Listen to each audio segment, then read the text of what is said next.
خاتم المرسلین امام الانبیاء سید الانبیاء صلی اللہ علیہ وسلم کی پاک بارگاہ میں ہدیہ نعت و درود پیش کرنے کے بعد نہایت ہی ادب احترام معزز و محترم حاضرین سامعین کرام، اللہ تعالیٰ کی ذات کا شکر ہے جس کریم مالک نے نماز جمعہ کی حاضری کے لیے مسجد میں آنے کی توفیق عطا فرمائی ہے۔ دعا گو اللہ تعالیٰ ہم سب کو اخلاص کی دولت نصیب فرمائے۔ پروردگار اس جمعے کی خیر اور برکت اس سے ہمارے خالی دامنوں کو بھرپور فرمائے۔ حاضرین محترم، آج کا جمعہ شوال المعظم کا بابرکت جمعہ ہے۔ اس سے پہلے رمضان پاک کا برکت و برکت مہینہ وہ اپنے کمال برکت اور رحمت کے ساتھ اختتام پذیر ہوا ہے، اور بدھ کے دن ہم نے اللہ تعالیٰ کی رحمت برکت اور بخشش و مغفرت کا دن عید الفطر جو ہے اس کو پڑھا ہے، منایا ہے، گزارا ہے۔ یقیناً یہ دن اللہ تعالیٰ کے انعام اور اکرام کا دن ہے۔ جن لوگوں نے رمضان کے روزے رکھے اور اس کی راتوں کو قیام کیا تھا، عید کا دن ان کے لیے اجر اور ثواب کا دن ہوتا ہے، اور اللہ کے نورانی فرشتے دنیا میں آ کے رستوں پہ کھڑے ہو کے روزے دار متقین اور رات کو قیام کرنے والے اللہ تعالیٰ کے نیک بندوں کو جہنم سے آزادی کی خوشخبری سناتے ہیں، اللہ کی مغفرت کی ان کو نوید سناتے ہیں، اور گناہوں کے کفارہ کا مجدہ ان کو سناتے ہیں۔ حاضرین محترم، رمضان پاک جو ہے اس کے روزوں کی فرضیت کا جو مقصد ہے وہ ہے انسان کے اندر تقویٰ آئے۔ ایک پورا مہینہ جو ہم نے روزے رکھے، قیام کیا، یہ دراصل ایک مشق تھی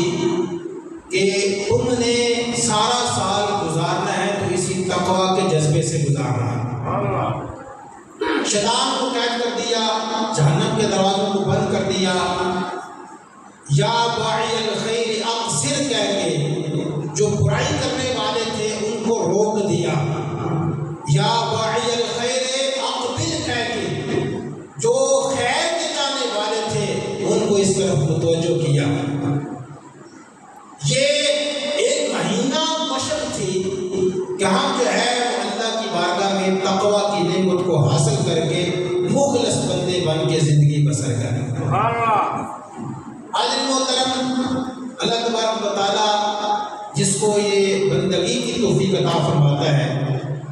وہ اللہ کے دین کو سچا سمجھتا ہے اور احکامات جو اللہ نے نافذ اور نازل فرمائے ہیں اس کو دل سے مانتا ہے اور اپنی طاقت کے مطابق اس پہ عمل کرتا ہے۔ جن باتوں سے اللہ نے روکا ہے اس سے وہ رکتا ہے اور اپنے نفس کو ان چیزوں کے قریب نہیں آنے دیتا جن سے اللہ نے منع فرمایا۔ دو قسم کے احکامات ہیں، ایک کا حکم دیا ہے اور دوسرے قسم کے احکامات جن سے روکا ہے۔ رمضان پاک کا مہینہ یہ اسی حکم کی مشق ہے کہ جو اللہ نے کہا ہے وہ ہم نے کرنا ہے، اور جن باتوں سے اللہ نے روکا ہے ہم نے رک جانا ہے۔ اسی کو تقویٰ کہتے ہیں۔ روزوں کی فرضیت کا مقصد لعلکم تتقون کہہ کے رب نے یہی بیان فرمایا ہے۔ مسلمان رمضان کے روزے رکھ کے جو عید کے دن سب سے بڑی نعمت حاصل کرتا ہے، اللہ کی بخشش و مغفرت کا مجدہ سنتا ہے، وہ تقوی کا نور ہے جو اللہ اس کے دل میں ڈال دیتا ہے۔ اس بات کو اللہ تبارک و تعالیٰ نے قرآن مجید کی متعدد آیات میں اور سورتوں میں بیان فرمایا۔ میں نے سورہ اللیل کی ابتدائی آیات آپ کے سامنے بیان فرمائی ہیں۔ جو جذبہ، جو عشق اور جو گہرائی میں رمضان پاک کے بابرکت مہینے میں کرائی گئی ہے، یہ آیات بھی ہماری اسی طرف رہنمائی فرماتی ہیں، اور آج کے وقت کی ضرورت ہے کہ ہم اس کو دیکھا جائے، اس کو سنا اور سمجھ کے عمل کیا جائے، تاکہ جو اللہ کے دین کی برکتیں ہیں وہ ہماری زندگی میں آئیں۔ ایک ہماری اپنی سوچ اور اپنی فکر ہے، اور اس کے مطابق ہم اعمال کرتے ہیں،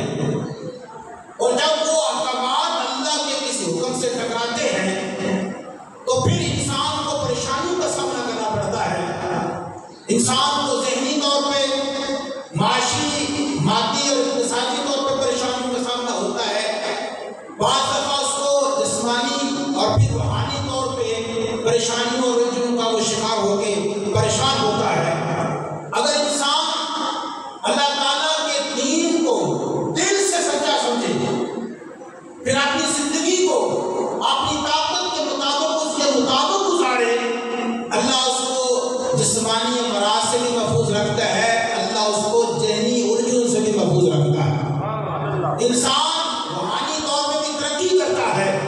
اور اللہ کے قرب میں جا کے وہ نفس مطمئنہ کی نعمت سے مالا مال ہو کے اس دنیا میں بھی سعادت مند رہتا ہے، آخرت کی بھی ابدی نعمتیں اس کا نصیب بن جاتی ہیں۔ ان آیات کو سنیے،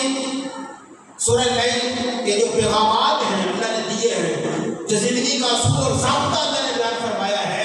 رمضان پاک کا مہینہ گزار کے عید کی جب خوشیوں کو حاصل کر کے اب جمعے کے لیے آنے والے تمام افراد کے لیے اس میں پیغام ہے تاکہ ہماری زندگی ہر قسم کی پریشانیوں سے، مشکلات سے ببرہ ہو کے آسانیوں کے ساتھ ہم زندگی کو گزاریں اور اللہ کی نعمتوں میں ہم زندگی بسر کر کے اللہ کی بارگاہ میں پہنچیں۔ اللہ فرماتا ہے وَاللَّيْلِ إِذَا يَغْشَىٰ وَالنَّهَارِ إِذَا تَجَلَّىٰ وَمَا خَلَقَ الذَّكَرَ وَالْأُنثَىٰ۔ اللہ نے تین قسمیں کھا کے اللہ نے ایک حقیقت کو بیان فرمایا ہے۔ جب حضور نبی کریم خاتم المرسلین صلی اللہ علیہ وسلم نے نبوت کا اعلان فرمایا اور اللہ وحدہ لا شریک کی عبادت کی دعوت دی تو لوگ دو گروہوں میں تقسیم ہو گئے۔ ایک تو وہ تھے جو ماننے والے تھے جنہوں نے تردد نہیں کیا، حضور نبی کریم صلی اللہ علیہ وسلم نے جب ارشاد فرمایا ہے تو حضور پر ایمان لائے ہیں۔ عمر المومنین حضرت خدیجہ الکبریٰ رضی اللہ تعالی عنہا، حضرت سیدنا صدیق اکبر رضی اللہ تعالی عنہ، حضرت علی کرم اللہ وجہ کریم، حضرت زید بن حارثہ رضی اللہ تعالی عنہ، یہ وہ خوش نصیب ہیں کہ اللہ تبارک و تعالیٰ کے پیارے محبوب نے جب اعلان نبوت فرمایا ہے تو یہ لوگ سب سے پہلے حضور کا کلمہ پڑھنے والے ہیں، بغیر کسی دلیل و تردد کے، بغیر کسی شک اور پریشانی کے، جنہوں نے سب سے پہلے کلمہ توحید پڑھا ہے وہ یہی افراد ہیں کہ حضور نے اعلان نبوت فرمایا ہے اور کلمے کی دعوت دی ہے، جنہوں نے پڑھا ہے لا الہ الا اللہ محمد رسول اللہ۔ آج محترم کچھ تو جانسار تھے، بلا تردد بلا شک و شبہ وہ حضور پہ اسلام لے آئے، لیکن کچھ وہ تھے جنہوں نے پھر شک کیا، پھر وہ تھے جنہوں نے انکار کیا، صرف انکار نہیں کیا مخالفت کی۔ تو دو گروہوں میں لوگ تقسیم ہوئے، کچھ ماننے والے کچھ نہ ماننے والے۔ پر جنہوں نے مانا ہے دنیا آخرت کی سعادتیں، دنیا آخرت کی عزتیں اور کامیابیاں انہیں کا مقدر بنی ہے، ان کے نام آج بھی احترام کے ساتھ لیے جاتے ہیں۔ آج بھی لوگ اپنے بچوں کا نام ابو بکر رکھتے ہیں، آج بھی لوگ اپنے بچوں کا نام علی اور زید رکھتے ہیں رضی اللہ تعالیٰ عنہ، اور آج بھی ام المومنین سیدہ خدیجہ الکبریٰ کے نام پہ اپنے بچوں کا نام خدیجہ رکھتے ہیں۔ حاضر محترم، جب افراد نے اسلام کو قبول کیا اور شک نہیں کیا، اللہ کے پیارے محبوب پہ ایمان لے آئے اور کلمہ پڑھ لیا، ان کا نام آج بھی زندہ ہے، قیامت تک زندہ ہوتا زندہ رہے گا۔ اور جنہوں نے انکار کیا، جنہوں نے مخالفت کی، جنہوں نے شک کیا، جنہوں نے انکار کر دیا، ان کا نام برائی کے ساتھ زندہ ہے۔ ہم جس دور میں زندگی بسر کر رہے ہیں آج بھی وہ دین اسلام اپنے اسی جنگ کے ساتھ اور اسی رونق کے ساتھ اور اسی تلوتازی کے ساتھ موجود ہے، پر لوگ آج بھی اسی طرح تقسیم ہے، کچھ دین کو مانتے ہیں کچھ نہیں مانتے، کچھ شک کرتے ہیں کچھ یقین رکھتے ہیں، کچھ جانبدار ہیں اور کچھ جو ہے وہ ہیلے بہانے کرنے والے ہیں۔ اللہ فرماتا ہے وَاللَّيْلِ إِذَا يَغْشَىٰ، مجھے رات کی قسم جب وہ ہر چیز پہ چھا جائے، وَالنَّهَارِ إِذَا تَجَلَّىٰ، اور دن کی قسم جب یہ ہر چیز کو روشن کر دے، وَمَا خَلَقَ الذَّكَرَ وَالْأُنثَىٰ، اور اس ذات کی قسم جس نے مذکر کو پیدا کیا ہے، جس نے مؤنث کو پیدا کیا ہے۔ اب یہ تمام چیزیں متضاد بن چکی ہیں، دن ہے تو اس کے مقابلے میں رات ہے، اندھیرا ہے تو اس کے مقابلے میں اجالا ہے، مذکر ہے تو اس کے مقابلے میں مؤنث ہے۔ اللہ تبارک و تعالیٰ نے دن کی قسم کھائی ہے اور رات کی قسم کھائی ہے، تاریکی کا بیان ہوا ہے، اجالے کی بات ہوئی ہے، وَمَا خَلَقَ الذَّكَرَ وَالْأُنثَىٰ، اور اللہ نے فرمایا جس نے مذکر کو پیدا کیا، جس نے مؤنث کو پیدا کیا۔ اب ان تمام قسموں کی بڑی حکمت ہے، رات کی اپنی فضیلت ہے، اس کے اپنے فوائد ہیں، اس کی اپنی رونق ہے، صرف دن ہو رات نہ ہو،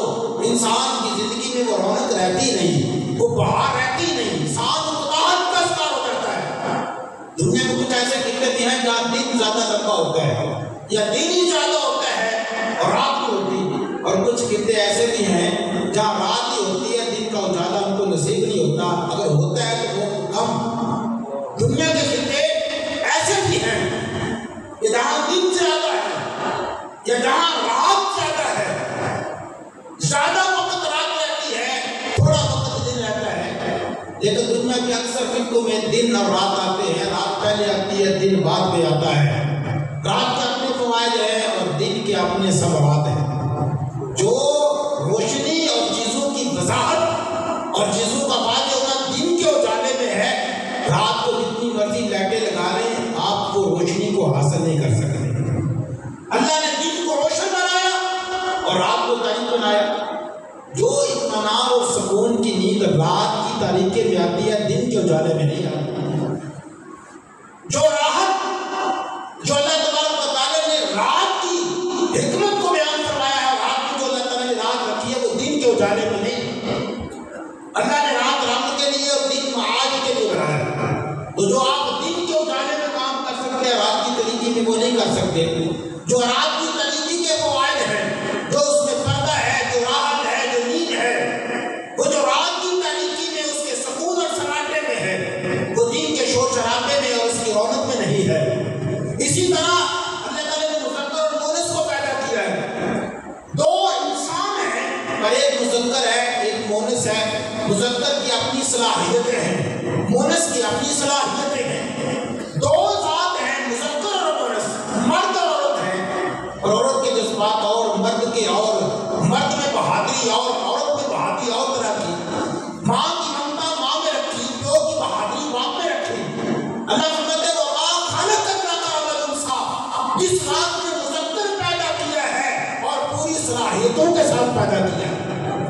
جس نے مونس کو پیدا کیا ہے، ہمدردی، اخوت، بھائی چارہ اور رحمدلی جو ماں کے دل میں رکھی ہے، یہ اللہ خالق کائنات نے رکھی ہے۔ حاضرین محترم، دن کی فضیلت اپنی، رات کا مقام اپنا، مذکر کے اپنا مقام، مونس کی اپنی کیا ہے وحیت۔ اللہ فرماتا ہے وَاللَّيْلِ إِذَا يَغْشَىٰ وَالنَّهَارِ إِذَا تَجَلَّىٰ وَمَا خَلَقَ الذَّكَرَ وَالْأُنثَىٰ، قسم ہے رات کی جب وہ چھا جائے، قسم ہے دن کی جب اس کا اجالا ہر طرف پھیل جائے، اور قسم ہے اس کی جس نے مذکر کو پیدا کیا، مونس کو پیدا کیا۔ اللہ تبارک و تعالیٰ نے ساری متضاد چیزیں، یعنی اجالا ہے تو تاریکی ہے، مذکر ہے تو مونس ہے، رات ہے تو دن ہے، یہ تمام قسمیں بیان فرمائی، اور میں نے عرض کیا کہ ان کی اپنی اپنی اہمیت ہے، دن کی اپنی، رات کی اپنی، مذکر کی اپنی، مونس کی اپنی۔ اللہ تبارک و تعالیٰ کی ہر قسم میں بڑی بڑی حکمتیں ہیں۔ رات اور دن اس قابل ہیں کہ اللہ ان کی بھی قسم کھاتے ہیں، اور مذکر اور مونس کے پیدا کرنے والے کی قسم ہے، یعنی کہ خالق کائنات کی قسم ہے۔ ان چیزوں کی اپنی اہمیت ہے۔ خدا تعالیٰ رب العزت نے جو قسمیں کھائی ہیں ان قسموں کے اندر بڑی حکمت ہے، اور وہ چیزیں بڑی اہمیت کی حامل ہیں۔ اب یہ تو ہو گیا قسم، اب اس کا ایک جواب قسم بھی ہوتا ہے جس کے لیے وہ قسم کھائی جاتی ہے۔ اور ایک اور بات یاد رکھیں، مسلمان اللہ کے ناموں کو قسموں کا نشانہ نہیں بناتا کہ ہر بات پہ قسم اٹھائیں، اور بندہ بات پہ قسم اٹھائے۔ بعض لوگوں کا یہ جو طریقہ کار ہوتا ہے، یا ان کا یہ تقیہ کلام ہوتا ہے کہ ہر چھوٹی موٹی بات پہ قسم کھا لیں، اور وہ پرواہ کرتے ہیں کہ ہم کیا کہہ رہے ہیں، ہماری بات کیا اہمیت رکھتی ہے، ہماری زبان سے نکلے ہوئے کلمات کی کیا اہمیت ہے۔ اگر مسلمان ہے، اگر مومن ہے، تو وہ ہر بات کو بڑا سوچ سمجھ کے اپنی زبان سے لگا لیتا ہے۔ ہمیں اس بات کا اندازہ ہونا چاہیے، اس بات کی اہمیت کا پورا تقاضے کا پتہ ہونا چاہیے کہ مسلمان کی زبان سے نکلا ہوا کلمہ یہ بڑی اہمیت رکھتا ہے۔ اگر کوئی سند بڑی اہمیت رکھتی ہے، اگر کسی ڈگری کی بڑی اہمیت ہے، اگر کوئی لکھا ہوا تحریر اس کا بڑا مقام ہے، اگر کوئی سٹام، اگر کوئی تحریر، اگر کوئی گواہوں کی موجودگی میں لکھا ہوا فارم، اس کی بڑی اہمیت ہے، لیکن ان تمام اہمیتوں سے بڑھ کے بندہ مومن کی زبان سے نکلا ہوا کلمہ یہ سب سے بڑھ کے اہمیت رکھتا ہے۔ یہی وہ زبان ہے، اگر ساری زندگی کلمہ کفر کہتی رہے، بتوں کو پوجتی رہے، اور کیا کیا باتیں کرتی رہے، اگر بندہ آخری عمر میں پہنچے، ساری زندگی اس نے زبان کو غلط استعمال کیا، پھر اللہ نے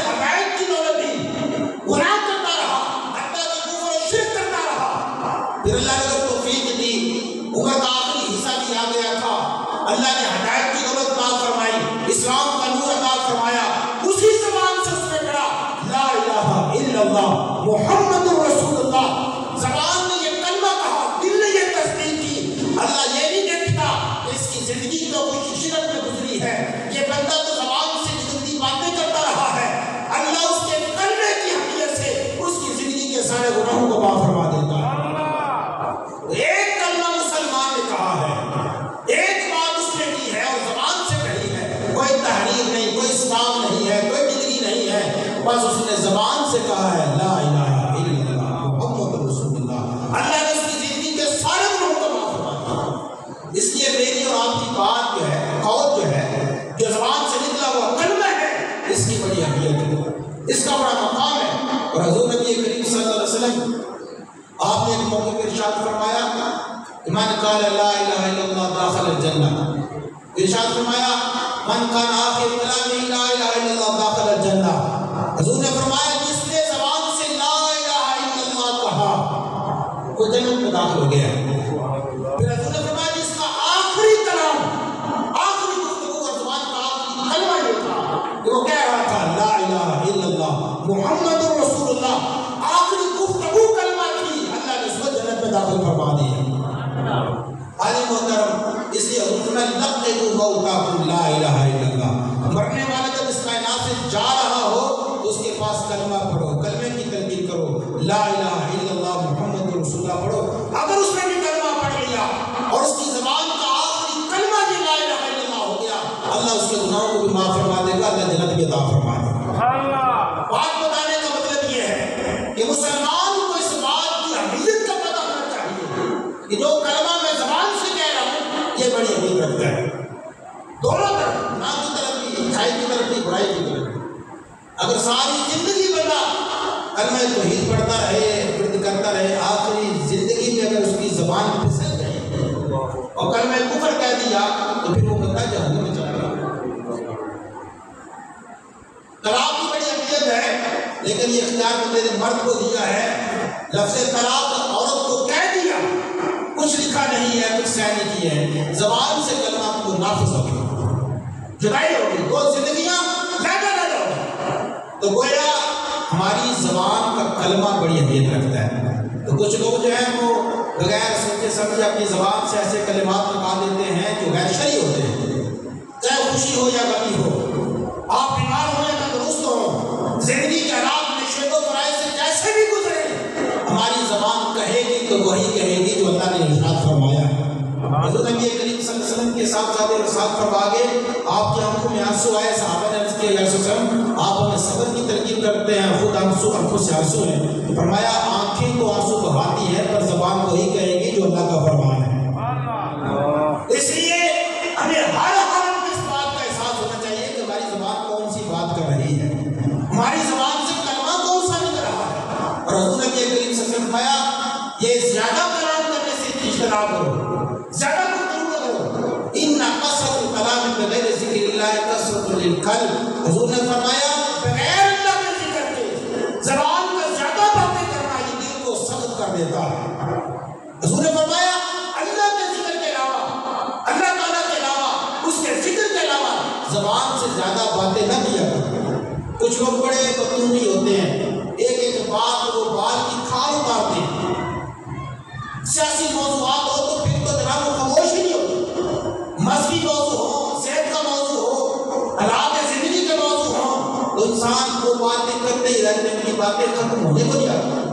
ان کو پرانی تاریخ یاد ہے اور بڑی کٹائی کے ساتھ بڑی لمبی تفصیلی گفتگو کرتے ہیں. یاد رکھیں اللہ کے ذکر کے بغیر آپ سیاسی گفتگو کریں یا معاشی کریں یا آپ جس موضوع پہ مرضی کریں، جتنی مرضی آپ کے پاس معلومات کٹھی ہے، لوگ آپ کی باتوں پہ بات بھی کرتے رہیں، آپ کی معلومات کو داد بھی دیتے رہیں، یاد رکھیں کہ اللہ کے نبی نے، ہمارے آقا نے ہمیں تلقین یہ فرمائی ہے کہ اللہ کے ذکر کے علاوہ زیادہ باتیں نہیں کرنی. اللہ کے ذکر کے علاوہ زبان کو زیادہ آپ نے چلانا نہیں ہے. اگر انسان اللہ کے حکم کے علاوہ اور ذکر کے علاوہ زبان کو چلائے گا تو حضور نے فرمایا دل سخت ہو جائے گا، اور دل سخت ہونے والا شخص اللہ سے بھی دور ہے، لوگوں سے بھی دور ہے، جنت سے بھی دور ہے. اللہ کے نزدیک وہ بندہ ہے جس کا دل نرم ہے، جس کا دل نرم ہے. تو زیادہ باتیں، زیادہ گفتگو اللہ کے ذکر کے علاوہ نہیں ہونی چاہیے. تو بات ہو سودا بیچنا ہو تو قسم اٹھاتے ہیں، بات کو یقین دلانا ہو تو قسم کھاتے ہیں، اور بعض دفعہ اس بات کا لحاظ ہی رکھتے کہ ہم جو بات کر رہے ہیں ہو سکتا ہے یہ غلط ہو سکتا ہے یہ حقیقت کے مطابق نہ ہو سکتا ہے یہ ایسا نہ ہو، لیکن وہ قسم کے ساتھ بیان کر دیتے ہیں۔ جب بندہ مسلمان کے بعد قسم اٹھا کے کرتا ہے اللہ کے نام یا اس کی کسی بھی صفت کے ساتھ اللہ قسم اٹھاتا ہے، یعنی اللہ تعالیٰ کا نام یا اس کے اسماء میں سے کوئی بھی صفاتی نام وہ لے کے جب قسم اٹھاتا ہے تو اس قسم کو یہ نہیں کہ زبان کا صرف قول ہے، اس کی کوئی نہ کوئی شرعی حیثیت ہے، شرعی حیثیت ہے اس کی، اور اگر وہ قسم اٹھائی ہے تو پھر اس کے لیے لازم ہے کہ اس قسم کو پورا کریں۔ بعض لوگ حلال چیزوں پہ قسم اٹھاتے ہیں، یاد رکھیں کبھی بھی حلال چیزوں سے کھانے پینے والی چیزیں ہیں، پہننے اور استعمال کرنے والی چیزیں ہیں، اس کے انکار پہ کبھی بھی قسم نہ کھائیں۔ مثلا تو بندہ کہتا ہے کہ میں نے جناب میٹھا کھانا نہیں ہے، قسم اٹھا لیتا ہے، اللہ نے حلال کیا ہے تم قسمیں کیوں اٹھا رہے ہو؟ حلال کو اپنے اوپر حرام کیوں کر رہے ہو؟ اسی طرح لباس کی بات ہے، اسی طرح کھانے پینے کی بات ہے، اسی طرح آنے جانے کی بات ہے، لہذا آپ کسی بھی اللہ تعالیٰ کی حلال کردہ چیز کو استعمال نہ کرنے کی قسم نہ کھائیں کہ جس کو اللہ نے حلال کیا آپ اس کے اوپر اپنے اوپر کی قسم اٹھا کے حلال کر رہے ہیں، اور اگر آپ کسی چیز پہ قسم اٹھا رہے ہیں تو اس قسم کو پورا کریں۔ اگر آپ نے قسم کو توڑ دیا ہے، آپ نے قسم کھائی کہ میں فلاں گھر میں داخل نہیں ہوگا، پھر آپ کو کسی نہ کسی مجبوری کسی نہ کسی وجہ سے بھول کے یا ویسے گھر میں داخل ہونا پڑا، آپ کی قسم ٹوٹ گئی، آپ قسم ٹوٹ گئی ہے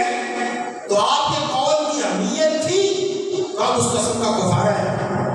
کیا آپ غلام کو آزاد کریں یا پھر آپ 3 روزے رکھیں یا پھر 10 مسکین کو کپڑے دیں یا پھر 10 مسکینوں کو کھانا کھلائیں۔ لوگ بات بات پہ قسم اٹھاتے ہیں، لوگ اللہ کے نام کو قسم کا نشانہ بنا دیتے ہیں، اللہ نے منع فرمایا اس بات سے، پھر فرمایا جب قسم اٹھا لو تو اس کو پورا کرو، کسی بھی معاملے میں قسم اٹھاؤ۔ جھوٹی قسمیں کھانے کا تو گناہ بہت بڑا ہے، اللہ کے نام کو جو ہے وہ اپنے قسم کا نشانہ بنا رہے ہیں تو جھوٹی قسم کا تو گناہ بہت بڑا ہے، لیکن اگر قسم اٹھا لی ہے تو اس کو پورا کرو، اگر پورا نہیں کیا تو اس کا کفارہ ہے، 3 روزے رکھو، 10 مسکینوں کو کپڑے دو یا پھر ان کو کھانا کھلاؤ، ورنہ یہ تم پہ تمہارے ذمہ رہے گا۔ روزے نہ رکھنے تمہارے ذمہ نہیں ہے، نمازوں کو نہ چھوڑ دینا نہ پڑھنا یہی صرف تمہارے ذمہ نہیں ہے، اگر کسی نے جھوٹی قسم کھائی ہے تو یہ بھی اس کے ذمہ میں رہتا ہے۔ تو اللہ تبارک و تعالیٰ نے اس بات سے منع فرمایا ہے کہ اس کے نام کو قسم کا نشانہ بنایا جائے، اور حکم دیا ہے کہ اگر قسم اٹھا لو تو اس قسم کو پورا کیا جائے۔ بعض چیزوں کی حقیقت کو اللہ تبارک و تعالیٰ نے بیان کرنے کے لیے قسم اٹھائی ہے، ان میں سے یہ ہے کہ اللہ نے فرمایا رات کی قسم جب چھا جائے، دن کی قسم جب اس کا اندھیرا جو ہے خوب پھیل جائے، اور مذکر اور مونس کو پیدا کرنے والے کی قسم۔ اب یہ تو ہوگی قسمیں، اس کے بعد جواب قسم ہے کہ اللہ تبارک و تعالیٰ نے قسمیں کھائی کیوں ہیں۔ اللہ فرماتا ہے جواب قسم یہ ہے ان سعیکم لشتیٰ،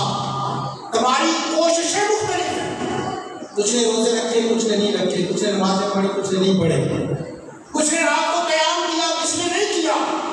کسی نے قرآن کی تلاوت کی، کوئی جناب سے موبائل دیکھتا رہا، فیس بک اور واٹس ایپ دیکھتا رہا، کسی کی نگاہیں بھٹکتی رہی، کوئی اللہ کی بارگاہ میں آنکھوں کے آنسو بہاتا رہا، کوئی اللہ کی بارگاہ میں سجدہ ریزیاں کرتا رہا، کوئی بازاروں میں پھرتا رہا، کوئی کاروبار کرتا رہا، کوئی نمازوں کا اہتمام کرتا رہا۔ اللہ فرماتا ہے یہ مت سمجھو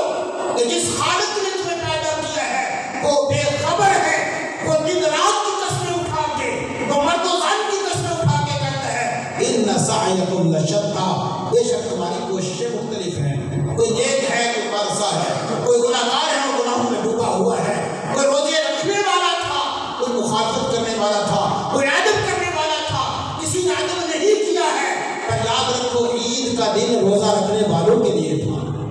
گناہوں کی بخشش کا اعلان